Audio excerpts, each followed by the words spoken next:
Hello friends, रेखा Singh channel में आपका स्वागत है। मैं आपको सिद्धार्थ गौतम किस प्रकार बोध सत्य से बुद्ध बने, पहला भाग जन्म से प्रवज्या तक। इससे पहले वाली वीडियो थी संघ के साथ मतभेद। उन्होंने संघ में दीक्षा ली, फिर उसके साथ उनका क्या मतभेद हुआ और उनके कुल पूर्व जन्म, शिक्षा, विवाह, पिता को पुत्र को रोकने की योजनाएं या सुंदरियों का सिद्धार्थ गौतम को बस में करना विफल। तो इस तरह की मैं वीडियो डाल चुकी हूँ। तो आप मेरा चैनल सब्सक्राइब कर लें ताकि आप मेरी सारी वीडियो देख सकें और ऑल आइकन प्रेस कर लें ताकि सारी वीडियो आपको मिल सके। तो चलिए वीडियो शुरू करते हैं। देश छोड़ जाने का प्रस्ताव। क्या था उनका देश छोड़ जाने का प्रस्ताव? दूसरे दिन सेनापति ने शाक्य संघ की एक और सभा बुलाई जिसका उद्देश्य था उसकी अनिवार्य सैनिक भर्ती की योजना पर विचार करना। जब संघ एकत्रित हुआ तो उसने प्रस्ताव रखा कि उसे यह आज्ञा जारी करने की अनुमति दी जाए कि 20 और 50 वर्ष के बीच के सभी शाक्यों के लिए कोलियों के विरुद्ध लड़ने के नियमित सेना में भर्ती होना अनिवार्य होगा।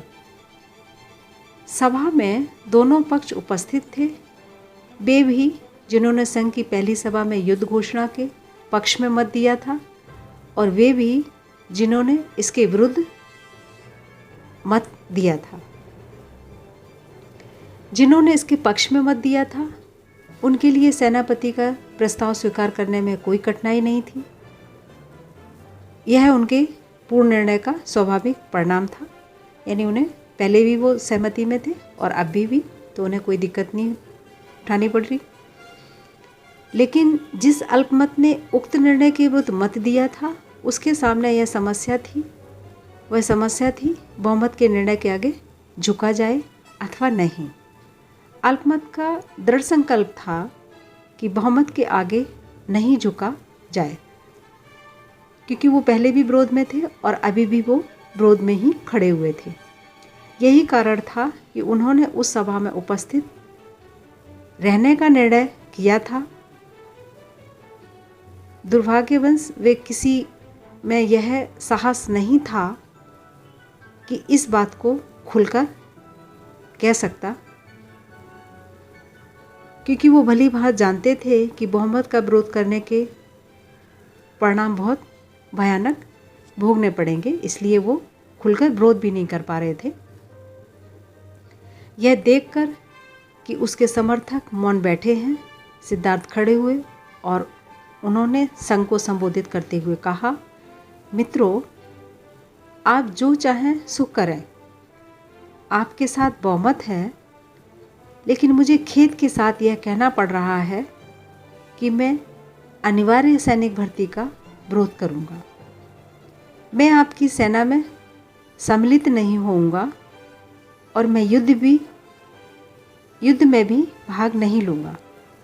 सिद्धार्थ गौतम की बात का उत्तर देते हुए सेनापति ने कहा, उस शपथ का स्मरण करो जो आपने दीक्षा लेते वक्त शपथ ग्रहण की थी।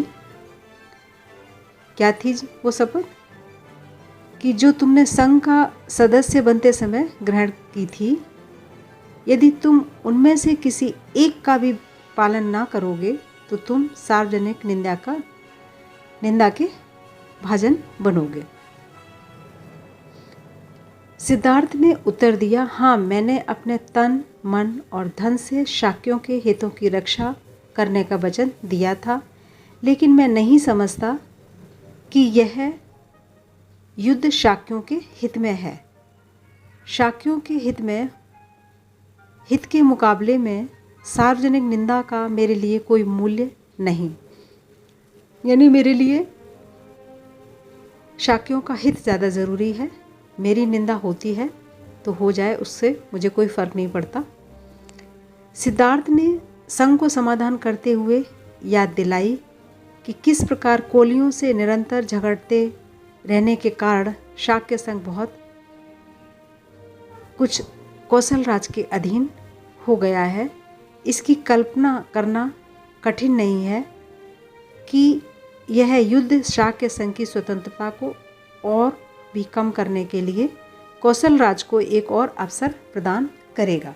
यानी पहले ही वो इतना कुछ उनके अधीन आ चुका है, अब ये युद्ध करेंगे तो इसमें भी पराजित निश्चित ही हो जाएंगे। सेनापति क्रोधित हो उठा और सिद्धार्थ को संबोधित करते हुए बोला, तुम्हारा यह भाषण कौशल तुम्हारे किसी काम का ना आएगा। तुम्हें संघ के बहुमत के निर्णय को मानना ही होगा।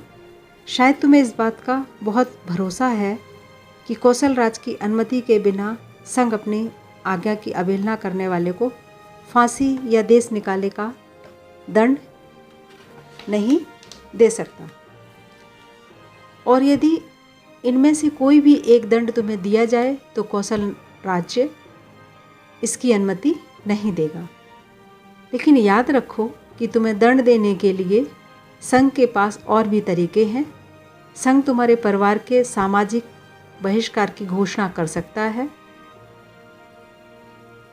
और संघ तुम्हारे परिवार के खेतों को भी जब्त कर सकता है। इसके लिए संघ को कौशल राज की अनुमति की आवश्यकता नहीं है। सिद्धार्थ ने समझ लिया कि यदि उसने कोलियों के विरुद्ध युद्ध घोषणा करने के प्रस्ताव का अपना विरोध जारी रखा तो उसके क्या क्या दुष्परिणाम हो सकते हैं। इसलिए उसे अब 3 बातों में से एक को चुनना था। पहली बात थी सेना में भर्ती होकर युद्ध में भाग लेना।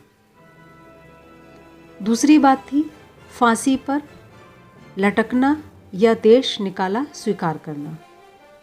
तीसरी बात थी अपने परिवार के लोगों का सामाजिक बहिष्कार और उनके खेतों की जब्ती के लिए राजी हो जाना।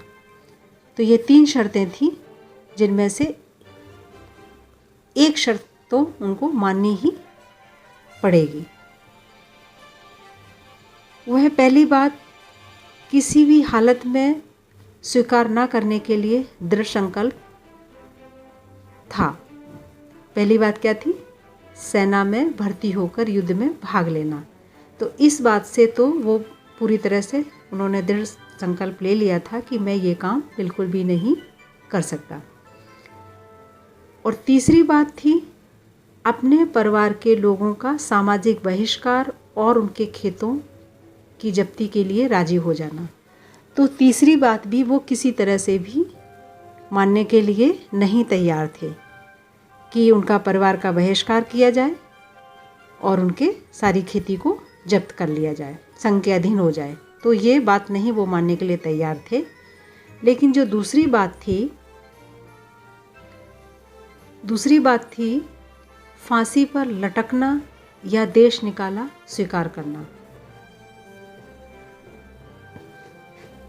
तो इस परिस्थिति में उन्होंने सोचा कि उसके लिए दूसरी बात ही सर्वाधिक ठीक थी।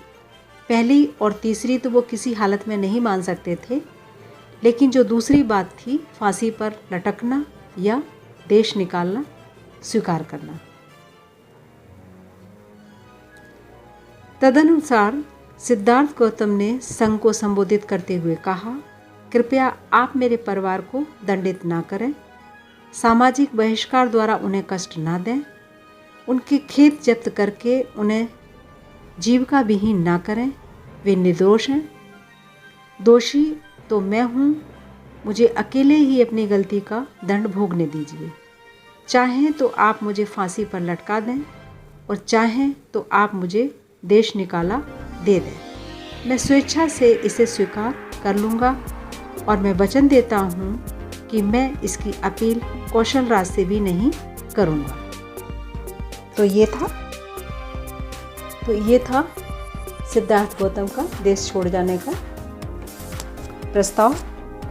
आशा करती हूँ कि आपको ये कहानी पसंद आई होगी और आगे कहानी जानने के लिए आप मेरे चैनल को, अगर आपने चैनल सब्सक्राइब नहीं किया है तो प्लीज़ आप मेरे चैनल को सब्सक्राइब कर लें share, like, comments.